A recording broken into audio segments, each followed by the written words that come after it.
Congratulations on Alien Country. It's very funny. It's surprisingly um, deep as well.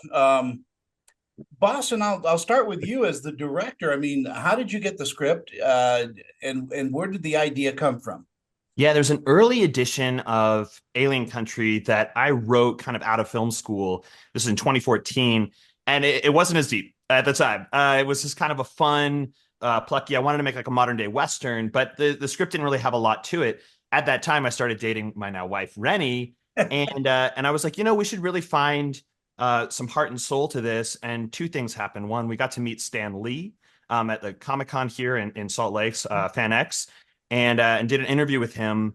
And I asked him advice about writing, and I was like, "What kind of stories, like how do you tell good stories? How do you do this thing?" And he just said, "I always wrote for myself. I always tried to tell a story that I'd be interested in reading."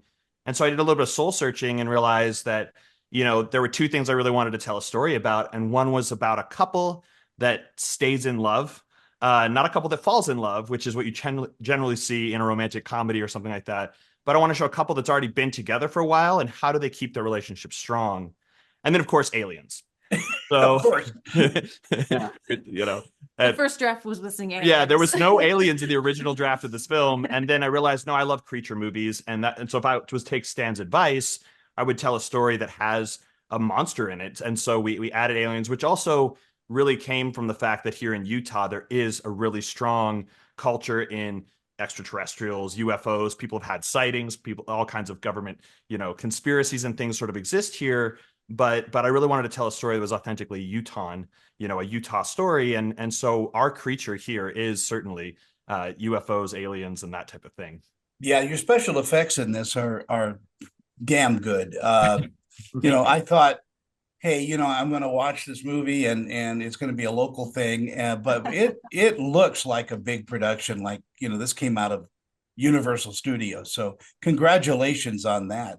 Oh, thank you so much. Rennie, tell me about your character and putting on her skin, so to speak. Yeah, well, it's kind of funny as an actress. I usually get cast as like an addict or an alcoholic or sometimes the best friend that's slightly sassy. And Boston and I, when we were writing this together, we were like, what would you want to play as your character? Like what type of, characteristics would you want in her? And we really wrote in some like real fears and aspirations. I've always had this sort of fear of having to balance motherhood and a career. So that is the underlying, character arc of Everly. She wants to become a singer and she finds out she's pregnant and she's like, oh no, what do I do? And she also has to decide if her boyfriend, Jimmy, is someone who she wants to spend the rest of her life with. And if he has the chops to, basically rise up and become a father and a good husband. So they go on that journey together. But that was something that was really important to me as the writer and the actress was kind of leaning into someone who's a little bit sassy, had some very had a little bit of action, action scenes, but also some very deep concerns about her future. Talk to me a little bit about music because I take it you're a musician. Do you hear rhythms and cadences and roles that you take on? Actually, yes. One of the first things that I do when I'm memorizing my lines is I really try to hear the cadence of the lines. Not that I'm trying to like manipulate them in any way, but it does inform my character. And that was another thing that when Boston and I were writing the script, he was like, "What's your dream role?" And I was like, "Well, I'd love to sing in a role someday because I have spent a lot of time in my life singing, whether it was in a band or on stage or, in a musical. And bringing that to a movie was just like the ultimate dream come true. And actually Boston is very musical too. He's the one who wrote the song and we play it together. At the very end of the movie, you'll hear his voice in the background vocals of it. So it's a little side passion that we do together is sing and play together. That's wonderful that, as long as there's music in your life, there's life in your music. I don't know what I'm saying. Yeah, no, I like that. We're gonna take that. I almost had a t-shirt. Charan, we've known each other forever. Forever, yes. You wear so many different hats. Do you like the producing end? Do you like the acting end? You know, Yeah. which hat? Um, I, well, I like them all. The way I like to say it is I like to make movies with my friends, and whatever I can do to help make movies with my friends, that's what I want to do. And so when I prefer being an actor, but I also like to produce things that I can act in, so I can have a little bit more. I don't know if it's control, but just like have an idea of the kind of stories I wanted to share and do. And so a fun story, Boston and Rennie and we all met in 2018. I had just barely got back from LA. I was at TMG, that's our agency's party, and I happened to see Boston and Rennie, and they saw me, and it was almost like this weird, like, love at first sight, but in the movie world type of love at first sight, you know? And I looked at them and I'm like, oh my gosh, I know you guys. I've seen you guys in YouTube, and I think they had the same reaction with me. And so when we got together, I had just said, hey, I really want to like make a movie with you guys. I think it'd be super fun. And so Boston sent me one of the earlier drafts of Alien Country, and I read it, and I remember thinking, this is so awesome and way cooler than anything I've ever written. So let's do this. And I just knew that we had to like taper it down a little bit so that the budget wouldn't be as high. And then we wrote it, and then we had got a great role for me in there, and I was like super excited to be in it. So yeah, there it is. Boston, you mentioned, making it like a Utah film, using Utah as a background, but the actors that you're using are all really spot on. I mean, this was really well cast.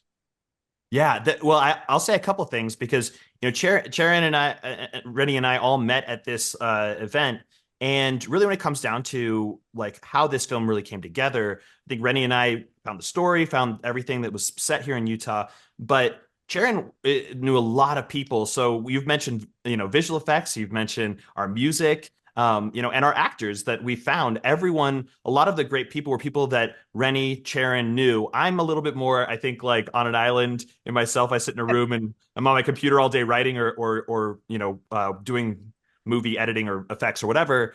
But they had this network here in Utah, and really we found just some of the most incredibly talented people. A few of our cast came from out of state, but the vast majority, and then like Michael Lee Bishop, who did our full score, he was one of Charan's good friends, and we'll work with him for the rest of our life.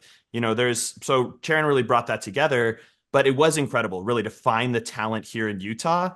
And then of course that also, I feel like because of how much passion they had for something that's not your typical Utah film. There's a lot of romantic comedies that are or holiday movies that are made here, big production like that, or a little bit more westerns. This was a sci-fi action comedy movie, and I think that really brought out people wanted an opportunity to come together and rally behind it. So we really got some great talent in there. Some other notable ones, from Utah was like Peyton DeLue, who's one of the Ninja Kids, right? So she came out and played a role, and they're world famous YouTubers, that are here in Utah. So there's a lot of really cool, people who came out for this film. And Charla was great. Charla Bokikio was incredible. She's amazing. Yeah. Something that's fun is Casey Clyde and I were actually in a movie together probably like 12 years ago now at this point. And I had a really fun scene where I got to slap him in the face. He was actually playing the best friend of my fiance, and I got to have an angry scene with him. So it was really fun to like re-meet him and rekindle that relationship as actors and actually play across from each other this time as well. Yeah, Casey's a great guy, and he knows what he's doing. Renny, would you step behind the camera soon? Are you going to be directing? Well, my full-time job is producing, and I do direct. I actually have a couple of commercials under my belt, and people might not know it, but I helped choose almost every frame of this movie. Less maybe in the action scenes. Boston has a better eye for that, but in terms of like editing the relationship scenes and editing, we really dug into this movie together and picked a lot of the acting takes together. So moving behind the camera has already been a very natural step for me. I think in this process. So, Charan, when audiences begin to discover Alien Country, what do you think they'll take away with them from watching it? I think they'll take away how much joy they're having, because that was one of the things that I wanted to do. When I read the script, there were very few times in my life where I put down a script because I was laughing so hard. Alien Country was one of those scripts. And it translates to the screen. Like I think like from the first moment when we see this action chase happen towards the very end of the film. There's so many laugh out loud moments and so many like a few jump scare moments as well. But I know that people seem to really connect with the characters a lot. And so it's kind of fun to see the audiences go on this ride and have these type of joyous, fun experiences themselves. And to me, that's what like a movie should be, this opportunity for people to go into a theater and sit down and just watch and like laugh out loud together. I think that would be the ultimate takeaway for Alien Country. Renny, the same question. What do you think audiences are going to take away from watching the film? I think what we get consistently is how surprised people are at how much they love the film. You know, people come in kind of like you did, Tony, like, oh, I'm going to watch a local film. I don't know, you know, I think the bar is set a little bit low sometimes when they hear it's, you know, we're just local filmmakers or whatever. But, you know, inevitably after people watch the movie, they have so many questions. They're laughing so hard. They're reciting lines back to us. It's just a joy every time we share the film. Boston? Yeah, I think the underlying thing that we really want to deliver is to give people a chance to have so much fun. But on top of that, like there is this really cool piece where I think what we've discovered is how consistently people have seen something they can't explain in their life. You know, when we show a movie that has aliens in it, people come out of the woodworks and say, I've seen something. I saw a UFO. I had this experience. And I think so often that's shrouded in this like fear and conspiracy and darkness and big, you know, thematic, you know, 1990s X-Files music. And we were like, let's just turn that up, you know, like completely to 11, make it fun, make it family friendly, and finally give parents a safe place to talk to their kids about UFOs. There you go. That's with everything that's going on in the world. That's the one thing. That's the one thing that we need to discuss with our children. Yeah. Congratulations on this. As I said, it's just so much fun. Any thought of making this into having a sequel or making this into a mini series? I think that is one of like the things that Charan has championed the most recently. And we would love to expand the world of Alien Country anywhere and everywhere that it can grow. So yeah, if there's a series in there available, you know, or a place to do it, you know, even if it's just like an online series, you know, we would just love to just dive in and grow Alien Country.